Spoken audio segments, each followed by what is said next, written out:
George, when you went to Washington State, basketball camps flooded the East, but in the West you had mainly all sports camps. You didn't have a basketball camp. You went in and you decided we need to have camps. I know some of the early stories about your first camp when some kid bought a tuba to camp. You said, I don't think you're going to have much use for that. How did you get the camp going so fast in an area where it was, you know, just virgin territory? I think, I understood the value of camps and the integral role it could play in young people's desire to get better in basketball. I learned that under Lefty Driesell at Maryland, where we had very successful basketball camps. The camps probably started, to the best of my knowledge, the biggest one was at Campbell College down in North Carolina, and Lefty and all the great ones, John Wooden, Press Maravich. If you were an outstanding coach, you worked at Campbell College, and if you go back and read the life of John Wooden, he'll tell you that he spent and carved a lot of his coaching philosophies at Campbell College, and him and Pete Maravich, his dad, Press Maravich, they roomed together and talked lots of basketball. And I've heard Coach Wooden say that he learned a lot of his basketball philosophies from Press Maravich. So what happened was then it's just a natural thing. Coaches would go there, they would see how to run a camp, they saw the values of it, and so then they would go back and start their own. So Lefty had one at Davidson, and it was very successful. And when he came to Maryland, we had outstanding facilities to run camps, and we could run up to 500 or 600 kids through there. And so Lefty was an entrepreneur before people knew what entrepreneurs were, and he saw a variety of ways to use the camp to its maximum potential.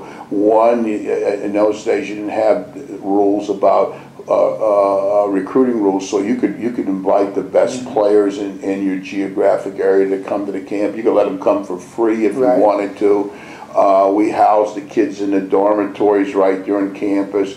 The idea of building outdoor courts on parking lots and that I got from Lefty. The idea of having a canteen store at the camp, and that was another revenue stream. You could sell pop and T-shirts and things like that. So those were all fundamental concepts that I stole and took with me and learned from Lefty.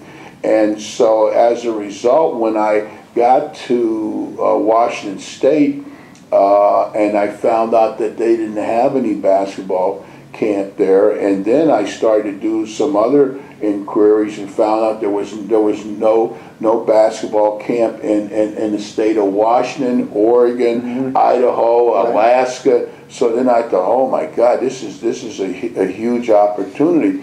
So I went to the AD and I asked him if he would mind if I ran a basketball camp and utilized the facilities. Well, at that time, the facilities were basically controlled by the physical ed department at Washington State. So he said, well, let me meet with them and talk, and I see if I can get the facilities for you. And he asked me how many courts we needed and so forth. So Ray Nagel returned and he said, hey, I think I've worked out something with the PE department.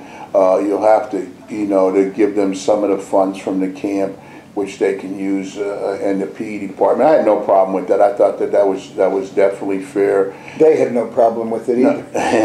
and so no one really ever envisioned that the camp was going to have the success that it did. And I remember Ray telling Ray that I thought we'd get 100 kids, and he was made a friendly bet with me. There's no way we'd get 100 kids the first year, and that. And so we did. And so anyway, the camp started to evolve, and in those days you ran the camp for the entire week. Right. And so, as you know, we ran the camp for 5 straight weeks for each summer, and we had up in 550, 560, and then we had a boys sessions and girls session, and And the campers became our biggest ambassadors. They would go and tell their friends about it and so forth. And then, so the camp just kept growing and growing and growing. And then what happened was we were getting kids from Alaska. We're getting kids from all the surrounding states and Canada. We started getting kids from Canada.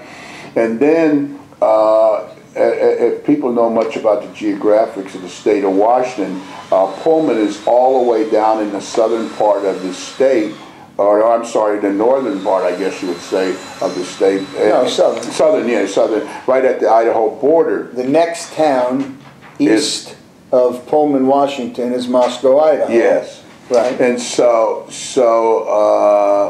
it was a long trip from Seattle to Pullman. And it was about a 5 or 6 hour drive. And so at registration, you'd hear the parents say, oh, the only thing I hate about this camp is the long drive. I got to drop Johnny off, and now I got that long drive back to Seattle or long drive back to Portland or Tacoma. And so this went on. And then Friday, the long drive back to pick them up. Right. So it was a huge sacrifice for parents. And so then I started listening to this, and I said, here's an opportunity. So I told one of the assistant coaches, I said, I want you to go out, and I want you to find out a bus rental company that would take the kids back and forth from Seattle or Tacoma at the start and then at the end of camp, and how much it would cost and that. So anyway, to fast forward, that we were able to work out the first year of bus. They picked them up at one of the shopping centers there in Seattle, and I don't remember what we charged. Let's just say we charged $30 round trip. And so the parents would take the kid up there, they drop them off, and they loved it because that saved them to drive over and drive back. And so we filled the bus up, and so we called it the Cougar Express. That's right. And so then, once again, always trying to be a good listener, one of the assistant coaches, we would assign one of the grad assistants to ride over and back to keep order on the bus. So then he was saying, oh God, we almost had a riot on the bus. I said, what happened? He said the kids wanted to stop to get something to eat, and I wouldn't let the bus stop. So then I said, now we can sell lunches on the bus. So then we started selling lunches on the bus. And then it got to the point where we had 2 buses going back and forth. Then we had 3, one coming out of Portland and one coming out, 2 coming out of Seattle and that. And you had one from Canada. Yeah, and so we had a nice little side revenue stream for ourselves. And to make a long story short, the camps ended up being a historic part of my existence at Washington State.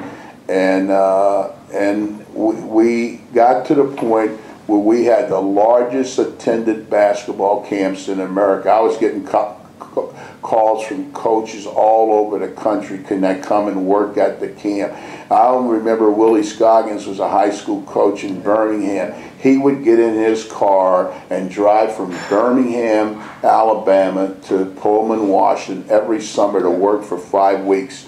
And he was probably getting $100 or $150 a week. Today, there wouldn't be any young coaches today that would get in their car and drive across. And I remember I started getting letters from foreign coaches wanting to work. And so this one guy from Africa found out about the camp and wanted to know if he could work. And I said, yeah, come on over. So I get this call one in the middle of the week, and the guy says, good traveling, this is Joseph. I said, Joseph, where are you? He said, I am in Washington. I said, whereabouts in Washington? I think he was saying Washington, the state of Washington.